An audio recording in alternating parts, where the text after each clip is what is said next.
Hi everyone, I'm Chris McIntyre and I've finally got round to making a second YouTube channel.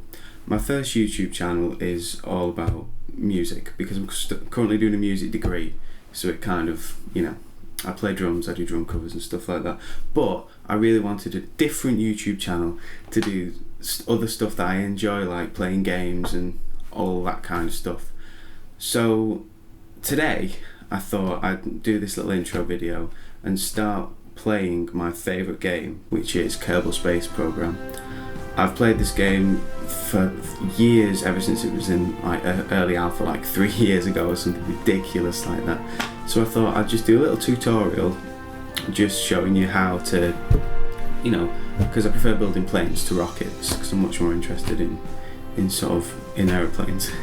So I thought I'd show you how to build a plane properly and all the bits you want to watch out for and a few little tips and tricks on the way. So I haven't got a lot of gear. I'm recording on not a brilliant camera. I'm using Windows own screen capture things, so there's probably not going to be any sound, so I'm going to have to add in some music or something like that. I've got these, which aren't particularly brilliant headphones, not particularly brilliant mouse, and an absolutely awful keyboard from what looks like the 1990s. So let's get into Kerbal Space Program. So start game, and what I'm going to do is resume my saved game called Mr. Mac's Planes, because the channel is called, you guessed it, Mr. Mac. So we're going to head over to the space plane hangar and see what we can do. So when you're first starting on Kerbal Space Program, and you're going to build a plane, you need to choose a cockpit. My favourite cockpit is the Mark 1 inline cockpit because you can choose which nose cone you want. So there you go. I'm going to build a plane that's a little bit weird just to show you like a few different things that you can do. So after you've got your cockpit, what you want to do is get some Mark 1 liquid fuel tanks. I'm going to put 3 on, like that. And after you've done that, well, actually, what I'm going to do is I'm going to put another 3 underneath, and you'll see why, because I'm going to show you something that I've played this game for so long and I didn't even know this, and I'm going to show you it right now. It's a cool little trick for when you want to build something slightly weirder. So I've got 2, as you can see, a line there and a line there. So I'm going to put 2 engines on the back. I like these Panther engines because they've got afterburners and it's cool when you assign them to a button. Right, so what I'm going to do is as well, I'm going to put an air scoop. In fact, no, this is what I'm going to do. Right, if you press, watch this. Right, watch this on my keyboard here. If you press 2, you see where it says select an attached part to offset. If I now click, see how if I just click that there, it puts it there, so that moves just that engine. Okay, so I'll just click that back on properly, press 1 to put it back to place, so I can place that, press 2 again. So see how those two are lit up, and now all 3 are lit up. So if I press that, I can then move that up, and then if you press shift, left shift, you can make it even more accurate. See how they're quite big, and then I press left shift and then they come like that. So if I move that up there like that, I don't want my engines clipping at the back, so that's kind of cool. So there's a little tiny bit of clipping there, see just that white bit there, but that's kind of not too bad. And then what I'm going to do is click off. Oh, I can show you this as well. While we're here, if we press 3, it says select a part to rotate. So if I wanted to rotate it, I can do. Look at that. And then I can make it slightly more accurate by pressing shift. It's so cool, and I've spent so long trying to build planes without knowing this. but it's blown my mind. So I want a scoop for air, because all engines need aspiration, as you should know by playing this game. I'm going to take this one because if I put that there, kind of looks kind of cool because it kind of sits in with the fuselage and looks quite cool. I like it anyway. Nose cone. I like. Oh, where's it gone? Where's it gone? Where's it gone? Where's it gone? Where's it gone? Oh no. Where is it? Nose. Is that it? Yeah, that's it. I didn't even know what I was doing.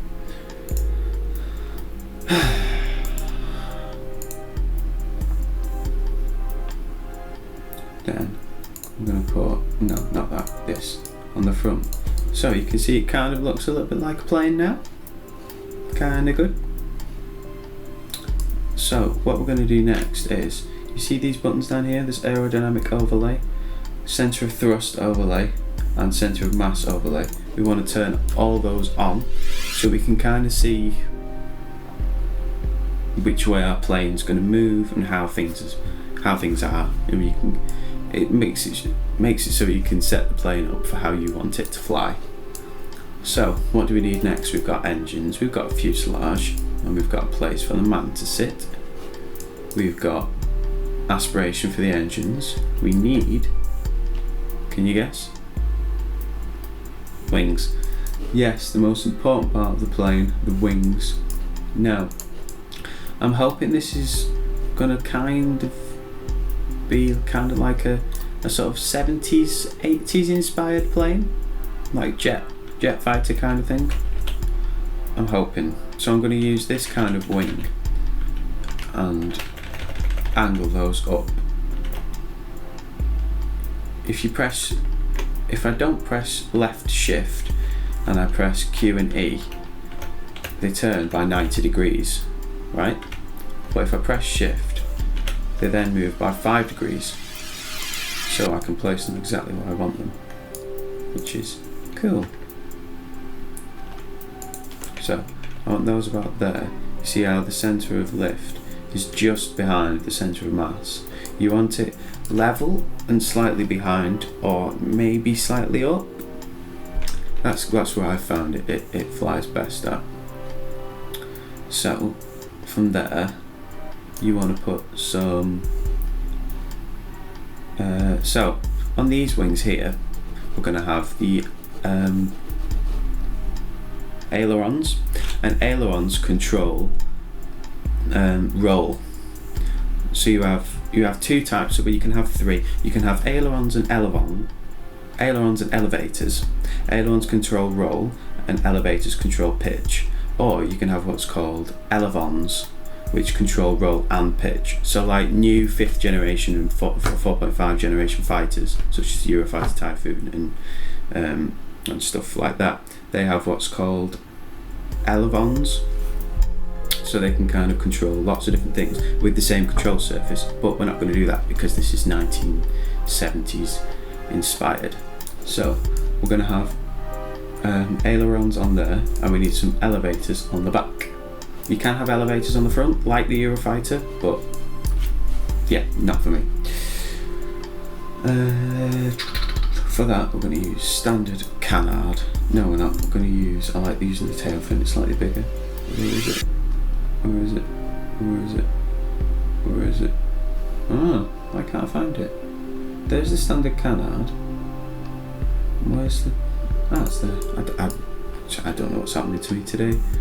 So, once we put those on there like that, you can see it moves the centre of lift slightly behind the centre of mass, which is good. That's exactly what we want. So, now we've got that control surface, we need to put some control surfaces on here. I'm going to put, no, that's too big.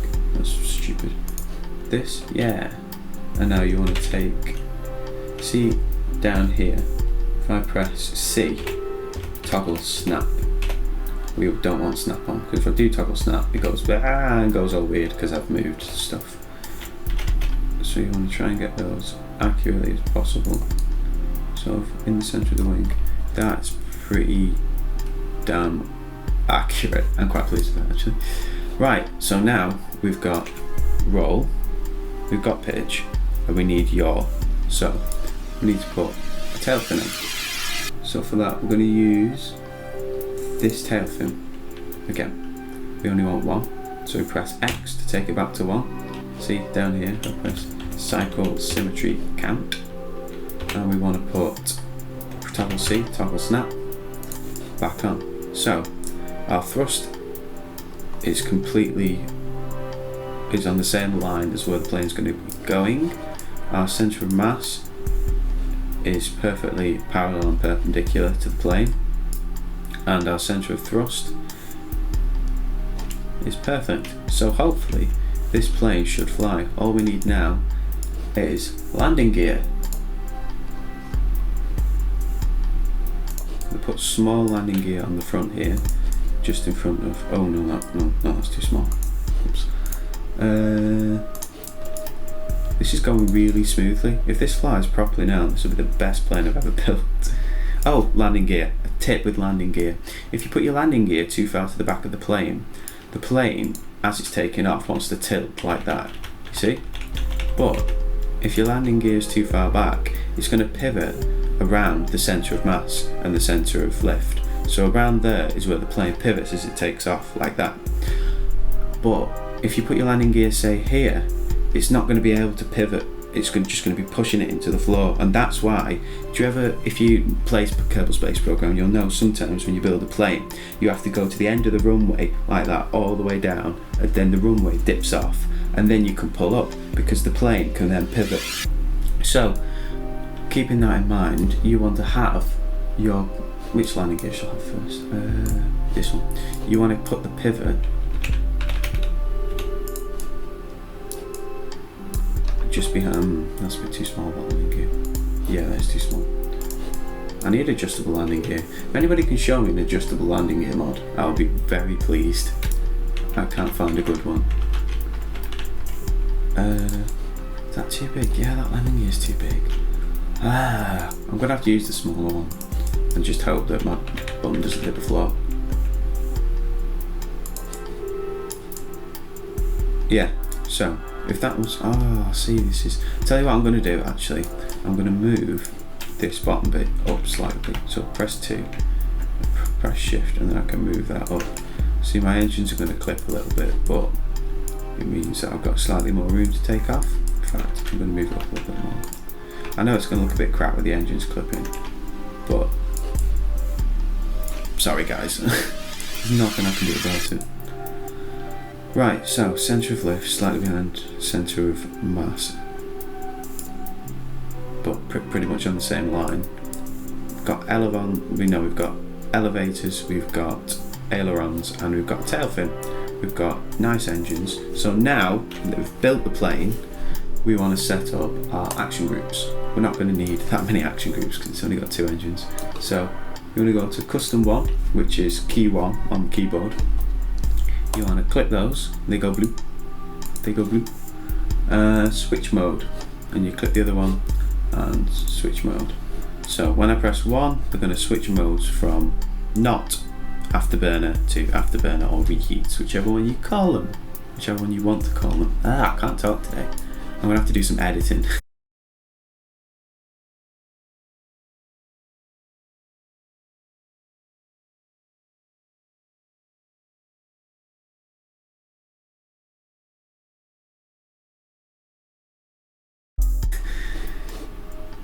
Save.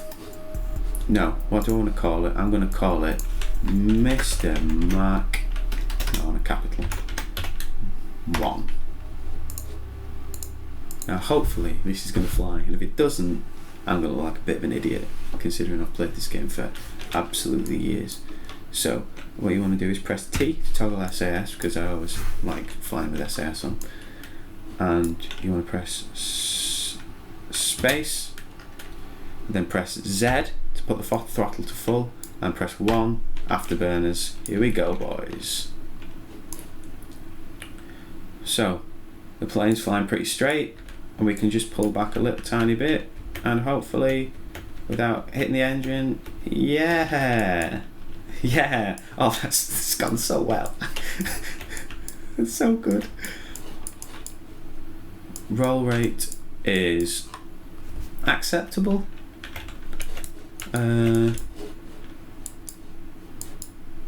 That handles really quite well actually. I can't remember how quick that's turning. Wow, this is one of the best planes I've ever made. Nah, I didn't. It's a good plane though. See what it looks like in cockpit. If you press right click on the mouse, you can look around like that. Right, okay, let's see how fast this baby can go. I'll probably speed up this part. Alright.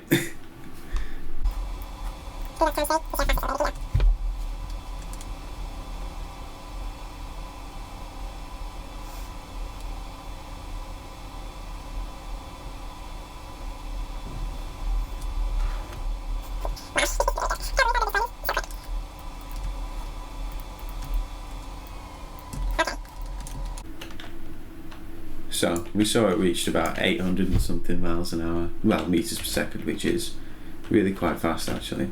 And I really can't be arsed flying this all the way back to the hangar. So what I'm going to do is just revert flight and revert to hangar. So, in fact, there's a little bonus. I'm going to land. I'm going to take off and land, because that'll be interesting to see if I can land it without breaking the engines off the back. I bet you I so can't do it. If I do it, I'll never be able to do it again. Actually, it looks quite cool. Quite pleased with it, except for the clip in there, which is a little bit shit. Pardon my French. Right, so it takes off really well actually, and it handles really well. It pulls up, yaws very well. Oops. I'll try not to do that.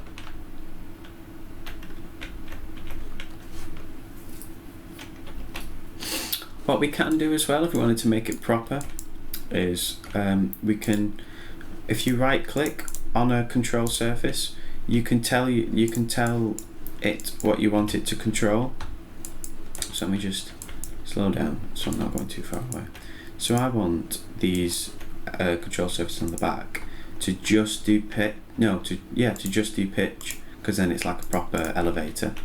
And then if I change these on the side here to just do roll, then they're like proper ailerons. And then change the tail fin or rudder to just do yaw, and that makes it proper. So what I'm going to try and do is I'm going to turn my afterburners off, or reheats as some people like to call them, and I'm going to try and land. So gear down, a little tiny bit, about half throttle, reducing that, coming down a really bad angle, but I should be able to turn it around a little bit. Alright, cut the throttle.